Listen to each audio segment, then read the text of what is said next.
Hello ready?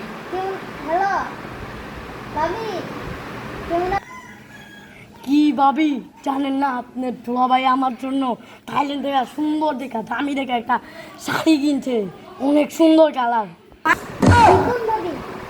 দুলাভাই আসলে পাঠাইছে আমার দিকে একটা পাঠাইছে। ভাবি, আপনার জামাই কি আপনার জন্য কিছু পাঠায় না? ভাইয়া তো অনেক পুটি পুটি। হ্যাঁ, আপনার জামাই কিছু পাঠাই বের করেন। লুচ্চা কাকার তো বিয়া করে না, লুচ্চা কাকার তো অনেক টাকা, লুচ্চা কাকার তো কিছু করার চায় না। আপনার কি লুচ্চা? হ্যালো ভাবি, দাঁড়ান, আমি লুচ্চা কাকার কাছে গেতাছি। হ্যাঁ তো এই জৈবনের বিয়ে হইব না। ঠিক ঠিক ভাবি, হ্যাঁ কোনো সময় বিয়া হইব না, আর বিয়া হওয়ার চান্স নাই, কপালে কোনো মেয়া মুয়া ছুটে না। লুচ্চা কাকাই কাম করতেছে, আমি দিতাছি।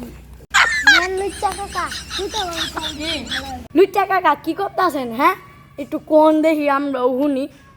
হ্যাঁ, মানুষের বাগানে পানি দেই, কাম করি, আমার লিগে একটা মেয়ে দেখেন। হ্যাঁ, বুঝছেন? আমার কথা কথা শেষ, আমার কামাইতে পারেন বেশি, বুঝছেন? আমি বড় ভাবির কাছে দিতাছি। আচ্ছা আচ্ছা, বড় ভাবির কাছে দেন, একটু হ্যালোরেও কথা কই। হ্যাঁ, ভাবি, আমারও তো অনেক কাজ আছে। আপনার ভাই আইব, অল্লে হেলিকা রান্ধন লাগবো, রাইখা দিই, আমার অনেক কাম আছে, রাখি।